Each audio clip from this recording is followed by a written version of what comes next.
Okay, so next part is yung people. So dito sa people, pag click nyo, dito nyo makikita kung sino yung mga teachers, okay, at saka mga students in this class. So here, isa lang yung teacher, but if you want to collaborate or if you want to add other teachers, ang i-click nyo lang itong plus, invite, and then pwede nyo i-type ang kanilang email. So let's say for example, gagawin kong si ma'am, gagawin kong si Sir, sino pa pwede dito ilagay?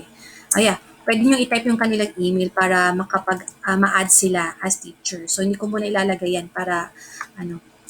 And ito naman sa students yan. Dito nyo makikita kung ilan yung mga estudyante nyo. Dito sa may taas, so there are 7 students enrolled or dito sa class na to.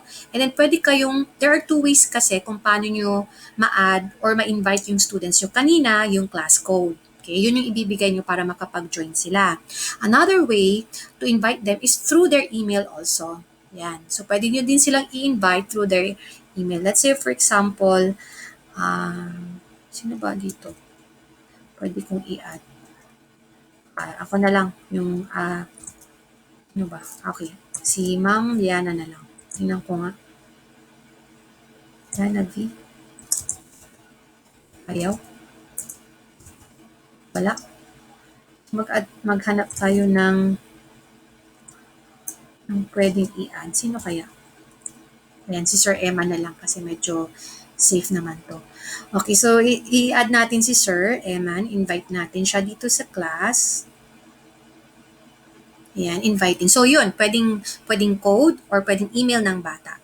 So hintayin natin si Sir Eman na mag-response. Kung pag nag-response na siya, automatic nandito na siya sa ating class. Ngayon, kung may mga estudyante kayo na unwanted or hindi dapat nandito, may mga estudyante na naka-join na hindi dapat sila kasama, pwede nyo silang tanggalin. Example na lang, itong si Sir Eman, kunwari nandito na siya sa atin or accidentally na-add natin siya. So, i-click natin, i-check natin. Tapos dito sa action, remove. Yan. So, matatanggal na. Yan. Are you sure that you want to remove the students? Yes, remove. So, remove na siya. So, wala na siyang access dito sa class natin. Yan. So, again, dito sa people. Okay? Or pwede nyo ding i-select yung mga estudyante. Yan. At pag titignan nyo yung actions, pwede nyo i-mute. Kung kung gusto nyo medyo mas less active yung bata, pwede nyo siyang i-mute dyan. Bala kayo. Or pwede kayo mag-email doon sa bata. Gusto nyo may personal email kayo magsisend, pwedeng ganyan. Okay, ang gawin nyo. Okay, so dito nyo pwedeng gawin. Okay, sa people.